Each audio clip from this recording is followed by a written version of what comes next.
বড়দের প্রণাম, ছোটদের ভালোবাসা জানাই। আজকে নতুন একটা ব্লগ শেয়ার করছে তোমাদের সবাইকে স্বাগত সুজাতার সংসারে। এই যে সকাল সকাল স্নান তো হয়ে গেছে, এখন ঘড়িতে 8টা বাজে, 8টা 10 হয়নি, 8টা বাজে 10 মিনিট বাকি। এখন যাব নিচে, নিচে গিয়ে চা করব, জল ভরবো। আর হঠাৎ করে আবার আমাদের মোটরটা নষ্ট হয়ে গেছে, কেন জল উঠছে না।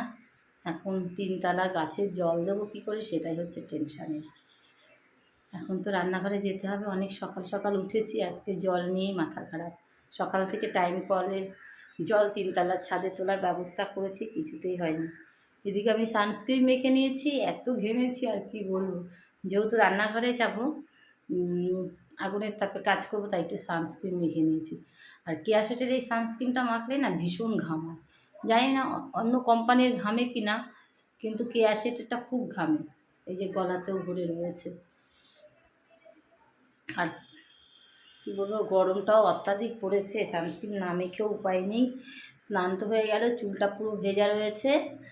এখন দেখি মেয়ে কী করছে, চলো দেখতে থাকো। এই যে মেয়ের এখনও ঘুমাচ্ছে। দেখুন, গায়ে কিচ্ছু নেই, কিছু খায় না তো, খেতেই চায় না, জোর করে খাওয়াতে হয়। ছেলে ভোরবেলা 6টার থেকে পড়া ছিল, পড়তে চলে গেছে, আমিও সঙ্গে সঙ্গেই উঠে পড়েছি। উঠে বাসি কাজ করে স্নান পুজো সেরে এই যে রান্নাঘরে চলে এসেছি। প্রত্যেক দিন আসতেই হয় সব মেয়েকে, আমাকে একা নয়, সবাইকেই। সংসারের প্রয়োজনে ছেলে মেয়েদের মুখের দিকে তাকিয়ে হবে ছোলার ডাল। তাই গোটা জিরে, গোটা এলাচ আর হচ্ছে তেজপাতা, শুকনো লঙ্কা দিয়ে আলুটাকে ভালো করে ভেজে নিচ্ছি। একটু আলু দেবো, তাহলে আর টমেটো দিয়ে দিলাম ভাজা হওয়ার, আলুটা ভাজা হওয়ার পরে, কেননা একটু বেশি হবে। আর আমার শ্বশুরমশাই ছোলার ডাল খেতে ভালোবাসে, একটু মিষ্টি মিষ্টি করবো, সেই কারণে ভাবলাম একটু আলু দিই। আলুটাকে অনেকক্ষণ কেটে ভিজিয়ে রেখেছিলাম। আলু অনেকে দেয় না, আবার অনেকে দেয়।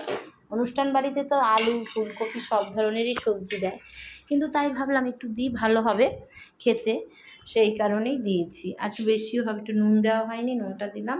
এবার আদা জিরে, আদা পেস্ট দিলাম, আমরা যেহেতু ঝালটা কম খাই, লঙ্কা গোটা দিয়েছি, আর হলুদ দিলাম, আর জিরের গুঁড়ো। আর তেমন কিছুই মশলা দিই না, ভেবেছিলাম হিং দেবো, হিংটা দেখি নষ্ট হয়ে গেছে, অনেক দিন হয়েছে এনেছিলাম তো, সেভাবে খাওয়া হয় না, অল্প একটুর জন্য আনা হয়।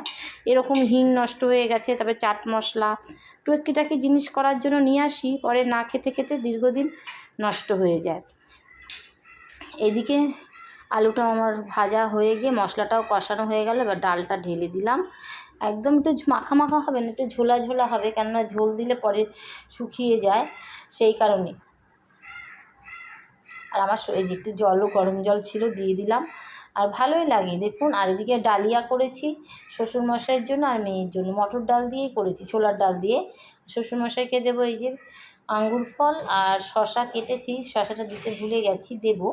আর মেয়ের আর শ্বশুরমশাইয়ের জন্য ডালিয়া করেছি, ওরা সকালে টিফিন খাবে। কেননা নিরামিষের দিন তো এই টিফিনটাই বেশিরভাগ করে থাকি, কেননা সবসময় তো রুটি খায়, রুটি একঘেয়ে ভালোও লাগে না এই গরমে, তাই এক এক দিন এক এক রকমের করি, চেষ্টা করি। আর ডালিয়াটা নিরামিষের দিনেই করি, তারপরে সাবুর পোলাও করি, চিলার পোলাও করি, ঝাল সুজি করি, এক এক দিন এক এক রকম করি, যখন আমি যেমন পারি আর কি। অ্যাকচুয়ালি বলুন তো, করতে ভালো লাগে, এক হাতে সমস্ত কাজ সামলে না এক এক দিন এক এক রকম করে আর হয়ে ওঠে না। যেদিন আমার ইচ্ছা হয় করে করে দিই। ছেলে ডালিয়া দাঁতেও কাটে না, কিন্তু মেয়ে আমার খুব ভালো খায়। আর রান্নাবান্নাও হয়ে গেছে প্রায়, সেটাই হচ্ছিলো। আর এই যে দুপুরবেলা পাতার বড়া, পাট শাকের বড়া হবে, তারই একটু প্রস্তুতি করছি, একটু মেখে রাখছি, চালের গুঁড়ো বেসন দিয়ে মেখে রাখছি। আর তোমরা কীভাবে খাও একটু কমেন্ট করে জানিও তো। আমি তো এভাবেই খাই, এই যে চালের গুঁড়ো, বেসন, কালো জিরা আর অল্প একটু নুন, আর হচ্ছে শুকনো লঙ্কার গুঁড়ো দেবো ঝাল ভাব টানার জন্য, যেহেতু বাচ্চারা খাবে, অত ঝাল ঝাল করবো না। আর আতপ চালের গুঁড়োটা দিলে একটু মচমচ হবে, বড়া আবার মচমচে না হলে ভালো লাগে না। আমার মা তো তাই করতো, ভীষণ ভালো বড়া করতো।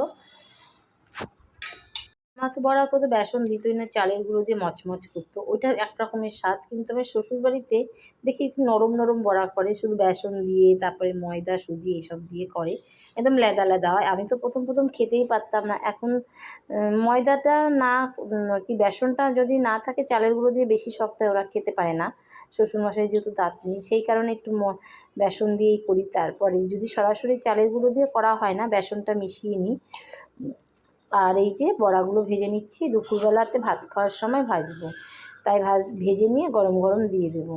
আর বেশি পাতা ছিল না, অল্পই ছিল, তাই ভাবলাম নষ্ট করবো, রেখে দিই, নিরামিষের দিনে বড়া করে দেবো।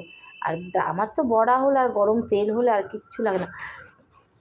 হ্যাঁ, এই যে বড়াটা এক চোটের হয়ে গেল, আবার আর পরে না বেশি ছিল না, 4-5টা ছিল, তাও মেয়েকে দিলাম। মেয়ে তো আমার সে খেলোই না, খাওয়ার প্রতি একদমই ওর ঝক্কি নেই। তারপরে কী হলো বলুন তো, এই যে আমাদের এখানে মিঠুন চক্রবর্তী এসেছিলো, যে তার হেলিপ্যাডের ছবিটা ভিডিওটা তোলা হয়েছিল, তোমাদের সাথে শেয়ার করা হয়নি, তাই ভাবলাম বন্ধুদের সাথে একটু শেয়ার করে নিই।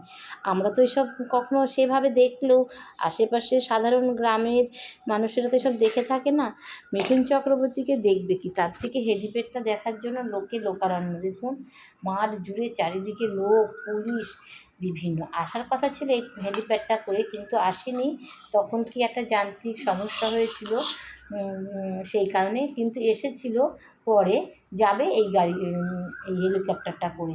দেখুন মাঠে কত লোক চারিটা দিকে রাউন্ড করে ঘিরে রয়েছে। যখন এরোপ্লেনটা হেলিকপ্টারটা আসলো, তখন না একটা ধোঁয়ার মেশিন ছিল, ধোঁয়া উঠছিল, প্রচুর ধোঁয়া হয়ে গেল চারিদিকে, মানে কি একদম নামার মুখে এত ধোঁয়া ছিল যে মানে কি বলবো, আগুন লেগেছে এমন অবস্থা। সেটা তো শেয়ার করতে পারলাম না, যাই হোক। তাই দেখুন, আর এটাকে দেখবে বলে চতুর্দিকে প্রচুর লোক এসে জড়ো হয়েছে। আর আমরা তো সেভাবে সাধারণ গ্রামের লোকেরা সেভাবে দেখে অভ্যস্ত না, সেই কারণে এত ভিড়।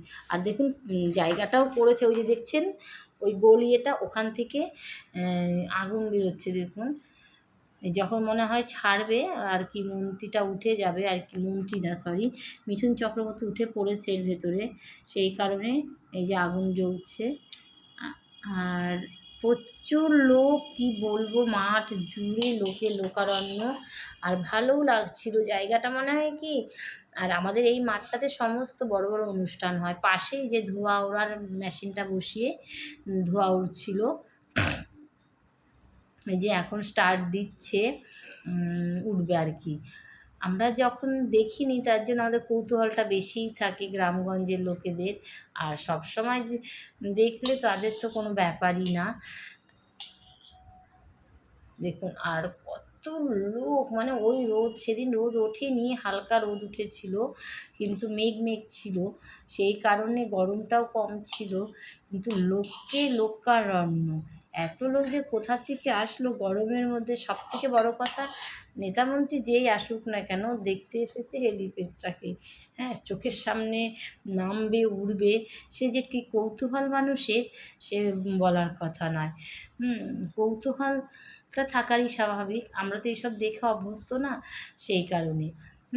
কীভাবে রানওয়েতে উড়ে যাবে, কীভাবে নামবে, যখন আসছিল মানে লোককে লোকারণ্য, আর সবার হাতে ক্যামেরা, যাতে এই মুহূর্তটাকে ক্যামেরাবন্দি করে রাখতে পারে সেই রকম। দেখুন কারো হাতে ফোন নেই যে তা নয়। আর মাঠটা এত বড়, দুটো বড় বড় অনুষ্ঠান হবে এরকম বড় মাঠ। দুপাশে একটা স্কুল আছে, পৌরসভা, তারপরে দুর্গাপুজোর সময় এই মাঠটায় 3টে পুজো হয়, 4টে পুজো হয়, না 3টে, 2টো বড় ক্লাব আর একটা বারোয়ারি, এত বড় মাঠ।